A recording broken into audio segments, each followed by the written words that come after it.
একজন আক্রাসী মাফিয়া মাদারের নির্দেশে সেদিন লগি বৈঠা নিয়ে তার গুন্ডারা রাস্তায় নেমেছিল। প্রতিশোধ জনগণের উপর নয়, প্রতিশোধ নেন আপনাদের অপকর্ম সংগঠনকারীদের উপর। সম্মানিত দেশবাসী, আজকে কথা বলার দিন নয়, আজকে আল্লাহ তাআলার শুকরিয়া আদায় করার দিন। এই পল্টনেই আজ থেকে কয়েক বছর আগে, 2 দশকের অধিক সময় আগে আল্লাহর কিছু বান্দাকে বড় নির্মমভাবে হত্যা করা হয়েছিল। এই রকম সময়ে, আজকে যে রকম সময়ে কথা বলছি, এই রকম সময়ে স্পষ্ট দিবালুকে 28শে অক্টোবর 2006 সাল নিশ্চয়ই জাতির স্মৃতি থেকে এটা হারিয়ে যায়নি। সেই দিন বাংলাদেশ পথ হারিয়েছিল। আবার এই বাংলাদেশের পথ খুঁজে পেতে আরো অনেক রক্ত দিতে হয়েছে।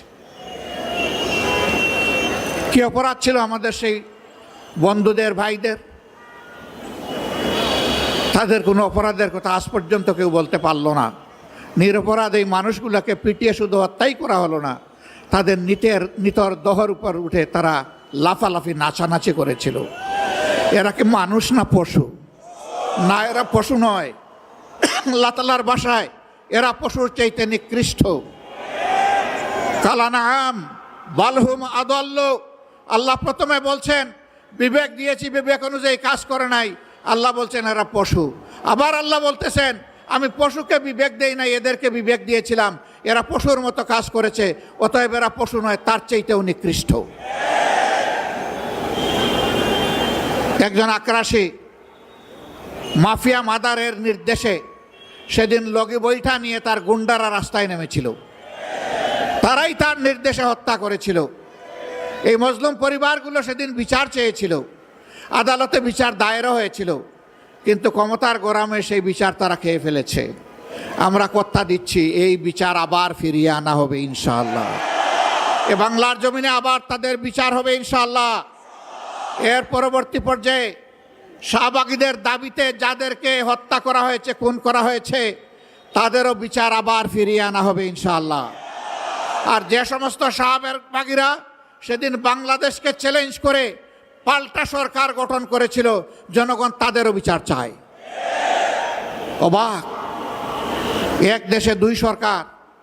এক সরকার বসে আছে পার্লামেন্টে, আরেক সরকার বসে আছে শাহবাগে। পার্লামেন্টের সরকারের কথায় জাতীয় পতাকা উঠে না, নামে না। শাহবাগের সরকারের, ভুয়া সরকারের কথায় পতাকা উঠে আর নামে। সেদিন আমরা দেখলাম একবার নয়, দুবার নয়, একদিন নয়, 2 দিন নয়, 1 সপ্তাহ নয়, 2 সপ্তাহ নয়, মাসের পর মাস রাষ্ট্রীয় পৃষ্ঠপোষকতায় সেই সন্ত্রাস চালিয়ে যাওয়া হয়েছে। বাংলাদেশ তুমি সাক্ষী, বিশ্ব তুমি সাক্ষী।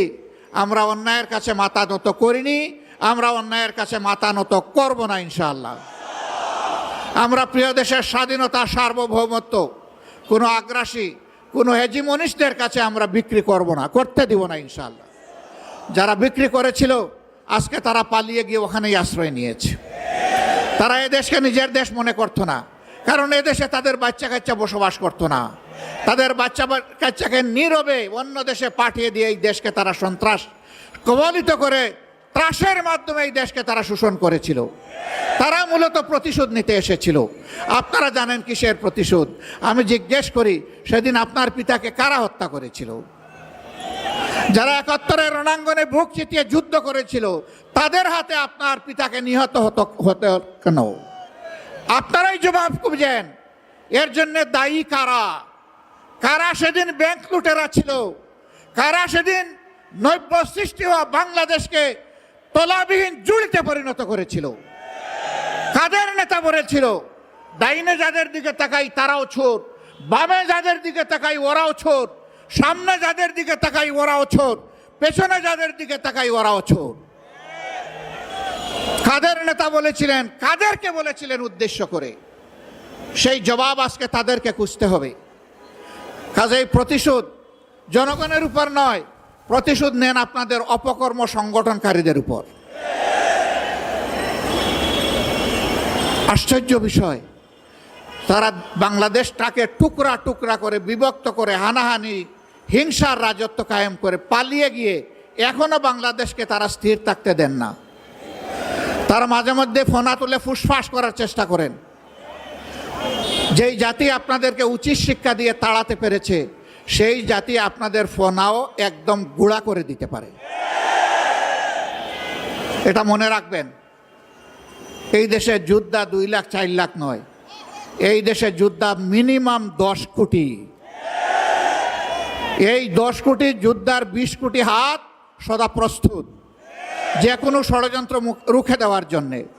আমরা আল্লাহ তাআলার সাহায্য চাই, আমরা যেন অন্যায় এবং অসত্যের বিরুদ্ধে আপোষহীন লড়াই করতে পারি। প্রিয় দেশবাসী, আসুন আমরা আরেকবার অঙ্গীকার করি আজকের এই বিজয় দিবসে আমরা অবশ্যই দেশকে ভালোবাসব, আমরা কারো তাবেদার বানাতে এই দেশকে দেব না, এবং কেউ তাবেদারি করতে আসলে তাকেও আমরা ছাড় দেব না। এই অঙ্গীকারে আজকের এই বিজয় দিবস উদযাপিত হোক। আরেকবার আপনাদেরকে শুভেচ্ছা, বিজয় দিবসের মোবারকবাদ জানিয়ে দেশে প্রবাসে নিবাসে যারা আছেন সকলের প্রতি কৃতজ্ঞতা জানিয়ে আপনাদের সুস্বাস্থ্য কামনা করে প্রিয় বাংলাদেশ আল্লাহ তাআলা কিয়ামত পর্যন্ত দীর্ঘজীবী করুন সেই দোয়া করে বিদায় নিচ্ছি। আসসালামু আলাইকুম ওয়া রাহমাতুল্লাহি ওয়া বারাকাতুহু।